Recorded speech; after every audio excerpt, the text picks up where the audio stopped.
मामला था तकरीबन तकरीबन 20 से 25 साल पुराना। योगी आदित्यनाथ की सरकार साल 2017 से उत्तर प्रदेश में सत्ता में है, लेकिन वो जागते हैं साल 2025 में कि एक पूर्व आईपीएस अधिकारी है जिसने एक बड़ा घपला घोटाला किया है। तब से सो रहे थे। दरअसल ये कार्रवाई अमिताभ ठाकुर के खिलाफ हुई थी और तब से ही सवाल उठ रहे हैं कि पिछले 8 बरस से योगी आदित्यनाथ कर क्या रहे थे, तब से याद क्यों नहीं आई। जैसे ही कोडीन कफ सिरप मामले में धनंजय सिंह को लेकर कई तरह के खुलासे अमिताभ ठाकुर ने किए, उसके बाद ही कार्रवाई क्यों हुई। और अब आपको ताजा खबर दिखाने जा रहा हूं। खबर अमिताभ ठाकुर के एनकाउंटर वाली खबर से जुड़ी हुई है। जी हां, अमिताभ ठाकुर का एनकाउंटर, और यह किसी और का बयान नहीं है। जिसने बयान दिया उसको सुनकर आप हैरत में पड़ जाएंगे कि आखिरकार उत्तर प्रदेश के अंदर हो क्या रहा है। रामराज वाली सरकार है, ईमानदार वाली सरकार है, योगी आदित्यनाथ मुखिया है, संतों की सरकार में कभी कुछ गलत नहीं होता। अगर गलत नहीं होता तो यह क्या हो रहा है, इसका जवाब क्या योगी आदित्यनाथ दे पाएंगे। और जो आरोप योगी आदित्यनाथ की सरकार पर लगते हैं कि अपनी ही जाति विशेष के लोगों को बचाने के लिए वो किसी भी हद तक जाने के लिए तैयार रहते हैं, तो क्या यह बात सच है? क्योंकि 8 बरस से योगी आदित्यनाथ सत्ता में रहते हैं। 25 साल पुराने पर मामले में अचानक कार्रवाई होती है, वो भी तब जब एक ही जाति के जुड़े हुए कई लोगों की पोल खुलती है। तो क्या बच्चों की सांसों से ज्यादा जरूरी योगी आदित्यनाथ के लिए ये तमाम लोग हो गए? नमस्कार, मैं हूं प्रज्वल गौतम और आप देख रहे हैं न्यूज सर्किल। योगी आदित्यनाथ की सरकार पर वैसे तो आरोप लगते ही हैं।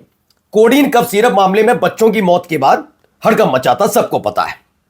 उसके बाद अचानक से योगी आदित्यनाथ की सरकार के अधीन आने वाले खाद्य विभाग ने जल्दी जांच कर ली कोडीन कफ सिरप की, और उसको लेकर बताया ये कोडीन कफ सिरप है ना, ये तो अमृत है, अमृत।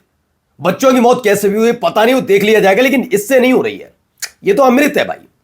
मतलब समझिए पूरा अमला जुटा पड़ा था। लेकिन इन सब के बीच एक व्यक्ति थे जिन्होंने न केवल मोर्चा खोला बल्कि कई तरह के साक्ष्य प्रस्तुत कर रहे थे। बार बार नाम लिया जा रहा था धनंजय सिंह का। धनंजय सिंह का नाम सुनकर पहले भी कई ऐसे घटनाक्रम हुए हैं जिसमें धनंजय सिंह का नाम आया है, लेकिन वो कार्रवाई नहीं हो पाई जो कार्रवाई होनी चाहिए। खैर, धनंजय सिंह के नाम के साथ उन्होंने कई तरह के साक्ष्य प्रस्तुत करने शुरू कर दिए। बस जैसे ही ये खबर बार बार सामने आई, उसके फौरन बाद एक कार्रवाई होती है। अमिताभ ठाकुर को गिरफ्तार कर लिया जाता है। शुरुआत में बोलने नहीं दिया जाता, उनको बोलने नहीं दिया जाता, पुलिस खींच कर ले जाती है कोर्ट के अंदर। और अब खबर क्या है, पढ़िए। पूर्व आईपीएस अमिताभ ठाकुर का एनकाउंटर। पूर्व आईपीएस अमिताभ ठाकुर का एनकाउंटर, यह खबर कहां से निकली है जरा सुनिए। पहले क्या कहा जा रहा है, जरा यह सुनते चलिएगा।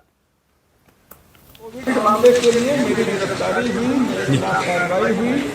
उसमें जब मैंने एक पूर्व सांसद हैं धनंजय सिंह, उनके संबंध में जब मैंने तथ्य दिए, मैंने वाराणसी के भारतीय जनता पार्टी के कुछ बड़े लोगों के नाम लिए, तभी वाराणसी में मेरे खिलाफ एफआईआर दर्ज हुआ। उसके ठीक अगले दिन मेरी गिरफ्तारी हुई, वह भी रात में बिल्कुल 2 बजे सुने सन्नाटे ने उठा के मुझे ऐसा लगा कि रात में मेरा एनकाउंटर कर देंगे। मैं वास्तव में उस दिन मुझे इतनी घबराहट रात भर हुई, और यह सिर्फ कफ सिरप मामले में मेरे पास आज भी तमाम सबूत हैं।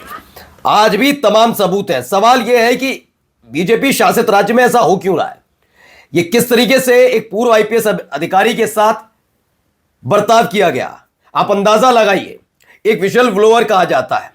दरअसल यह विशल ब्लोअर का मतलब होता है जो मामले का खुलासा करता है। वो अधिकारी नहीं होता, कुछ नहीं होता, उस पर सबूत होते हैं। अब दोनों राज्यों में बीजेपी की सरकार, और हालत देखिए, इसे संयोग कहिए या प्रयोग, हालात एक जैसे ही हैं। एक राज्य आपने उत्तर प्रदेश देख लिया, कोडीन कफ सिरप वाले मामले में पहली फुर्सत में गरिमा पकड़कर घसीटकर जेल की सलाखों के पीछे जिनको डालना चाहिए था, उनके ऊपर इनाम घोषित किया जाता है। जिस आदमी का नाम आता है वो आदमी खुल्लम खुल्ला न केवल घूमता है, बल्कि उस आदमी को लेकर जब आरोप लगते हैं तो योगी आदित्यनाथ की सरकार और पुलिस सक्रिय हो जाती है। जो साक्ष्य अमिताभ ठाकुर प्रस्तुत करते हैं, उस आरोप के बीच याद आता है कि अमिताभ ठाकुर ने तो एक बार धांधली की थी। मैं ये नहीं कहता, मेरा चैनल नहीं कहता कि अमिताभ ठाकुर है कोई भी हो जो घपला घोटाला भ्रष्टाचार करे उसके खिलाफ कार्रवाई ना हो, लेकिन 8 बरस से योगी आदित्यनाथ की सरकार कर क्या रही थी, तब क्यों नहीं याद आया? आज जब गले की फांस बन गई, अमिताभ ठाकुर प्रस्तुत करने लगे साक्ष्य, तो अचानक से 25 साल पुराने मामले में कार्रवाई की जाती है।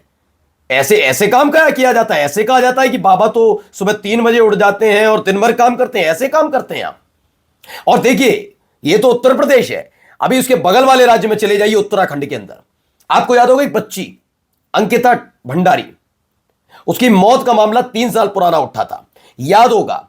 उसमें आरोपी कौन निकला और दोषी करार दे दिया। अब तो कौन निकला? बीजेपी नेता का बदतमीज बेटा। तब भी लीपापोती की गई। और अभी हाल ही में जो वीडियो क्लिप्स और ऑडियो क्लिप्स निकलकर सामने आ रही है, उसमें दुष्यंत गौतम का नाम है। उत्तराखंड के बीजेपी प्रभारी हैं, मोदी जी के खास बात यह है कि ऑडियो वीडियो में नाम होने के बावजूद वहां की पुलिस किसे तलाश रही है? वो तलाश रही है उस महिला को, यानी उर्मिला जी को। उर्मिला कौन? जिन्होंने खुलासा कर दिया ऑडियो वीडियो के जरिए पूर्व विधायक सुरेश राठौर को। उनको तलाश रही है। दुष्यंत गौतम से पूछताछ नहीं करेंगे हम। तो यह इनका रामराज है, यह इनकी हकीकत है।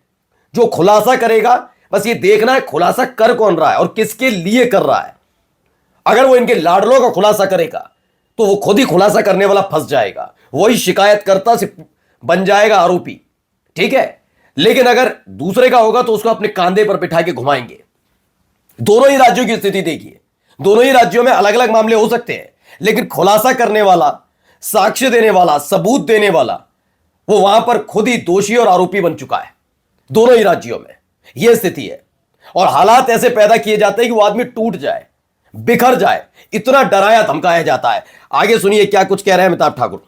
मैं इस मामले में PIL करने जा रहा था सुप्रीम कोर्ट, और सुप्रीम कोर्ट जाने के लिए मेरे रास्ते में जो सामान थे वह छीन लिए गए। सिर्फ और सिर्फ मैं इस मामले को आगे न बढ़ा पाऊं, तब सिर्फ मामले को असली मुलजिमों को बचाया जा रहा है। शुभम जायसवाल को गिरफ्तार किया गया है बताया जा रहा है, उस पर क्या कहेंगे? उनके कुछ मेरा मानना है कि शुभम जायसवाल सिर्फ और सिर्फ इसमें एक प्यादा है, इसकी गहरी जड़ें हैं और बहुत बड़े बड़े नाम हैं। 2-3 नाम मैंने खुद बताए।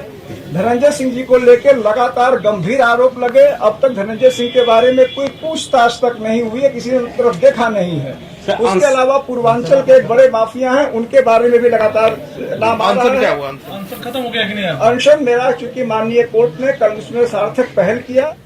तो सोचिए, धनंजय सिंह को लेकर कई साक्ष्य दिए जा रहे हैं। आप भी कह रहे हैं कई साक्ष्य मेरे पास मौजूद हैं, पूछताछ क्यों नहीं? ये कैसी रामराज की सरकार है भाई? मैं फिर कहता हूं, बिल्कुल अमिताभ ठाकुर ने अगर धांधली की जमीन को लेकर, बिल्कुल कार्रवाई करिए, लेकिन अचानक क्यों करिए? इनको कैद करके रखिए, जेल में रखिए, पूछताछ करिए, जांच करिए, दोषी साबित कराइए। लेकिन जो साक्ष्य मिल रहे हैं कोडीन कफ सिरप मामले में, उस पर कार्रवाई क्यों नहीं? अब अंदाजा लगाइए। देखिए, खबर भी छपी, पूर्व IPS अमिताभ ठाकुर को एनकाउंटर का खतरा। हाल ही में यूपी पुलिस ने पूर्व IPS अधिकारी अमिताभ ठाकुर को गिरफ्तार किया था। मंगलवार को CGM कोर्ट में अमिताभ के मामले में सुनवाई होनी है, ठीक है ना, होनी थी, अभी हो रही। पूर्व IPS अमिताभ ठाकुर ने दावा किया कि उनका एनकाउंटर हो सकता है। उन्हें लगातार इस बात का खतरा सता रहा है। और हमने देखा भी, जो गले की फांस बन जाए उसे निपटाने से पीछे थोड़ी ना हटते हैं, और फिर कहते हैं ये देखो देखो हम तो लाए रामराज ही, ऐसा रामराज। नमस्कार।